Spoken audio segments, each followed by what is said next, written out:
You've been over there just about a year, not quite. I think 10 months, if I got my math right.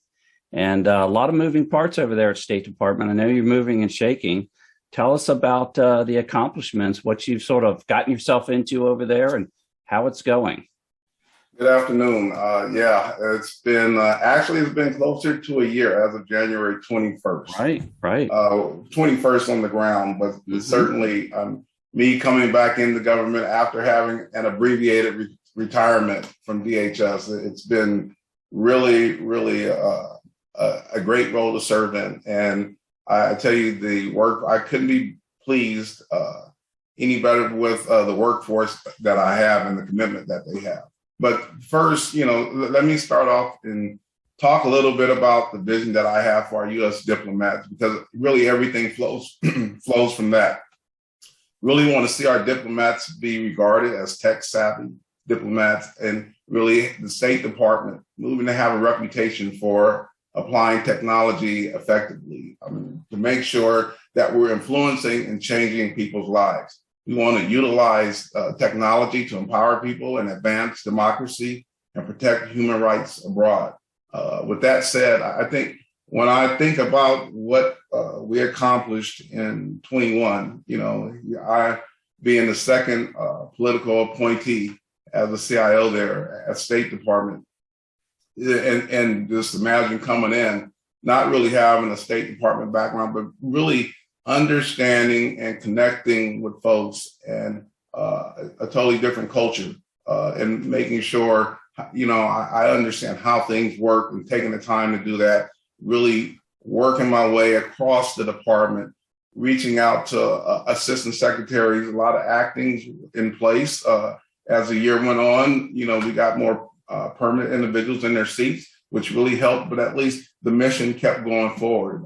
And when you look at it, from looking at telework, State Department was more of a fortress when it came to mobility and things like that. There was no remote access, no remote work by our diplomats. And so you talk about continuing to enable a workforce of over 100,000 users, and at the same time having to increase our vigilance in protecting our networks from cyber intrusions. I mean, we have a global presence around the world. Our diplomats, around, there's always something going on 24/7.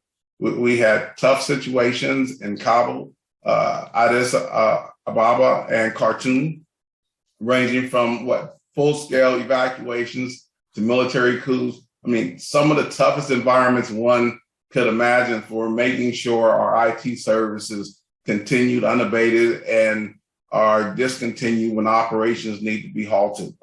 Just think about Afghanistan, in particular, a huge foreign policy challenge for us this year. But I tell you, the coordination, the work of our teams, and this is not only within state, but also working across government. And we had to develop an application where we helped, really connect everyone together. And we were able to leverage that application working with DHS. We passed it on to DHS eventually, but we had a lot of great work. I recall even the last days in Afghanistan, we were having to send individuals in from Washington to Afghanistan to really help out as we close that out. But really some tough situations. Our operations folks were operating, it was a 24/7 cadence and heartbeat, where many of our folks were getting probably limited hours of sleep, given the situation that was going on.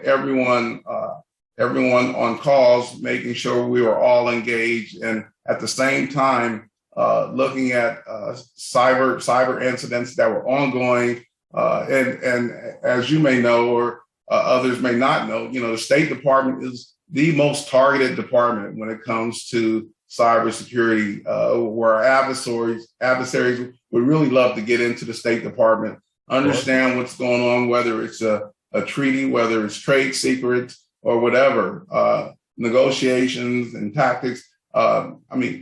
always a constant battle for us in making sure that we're always protecting our environment. I mean, when you look at another accomplishment, I think our ATL backlog, I mean, we were able to reduce our ATL backlog. State Department has had a tough challenge around that in recent years, and really just bringing team focus on eliminating that backlog and getting more to a very good cadence, bringing in some various technologies to support that. Our removal of 90% of obsolete software and hardware across the department, going on with that. And early in my tenure, we launched Bureau scorecards, where we started looking at what programs were accomplishing and where they stood from a cybersecurity perspective. We introduced cyber sprints, where we were really ensuring that we were driving cyber hygiene across the department.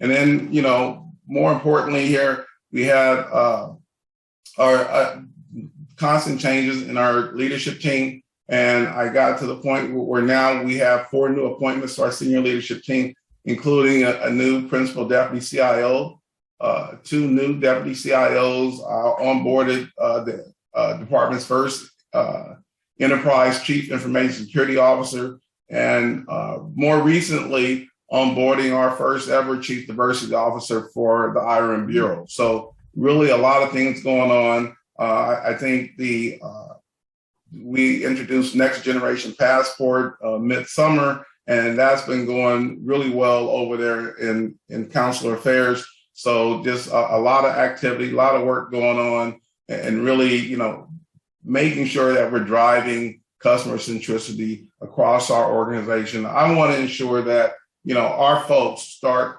living that and start breathing that. So as we look to rebrand and invigorate our organization, that we're thinking customer first across the board. And we're not thinking so much about what's going on solely in the Bureau, but what's going on for the department and what are we doing for the department to ensure that our diplomats have everything they need and are using technology effectively. But really, Afghanistan was certainly the biggest challenge for us, and the situation that we all can look back and be proud of. I had the opportunity to meet the last, 6 or 8 information management staff that were there in Afghanistan. They came in and they met us at our senior leadership offsite, and it was a great moment for the department. So that's I'll close there because I know we have to move on, but certainly lots of great things that came out of the department in 21.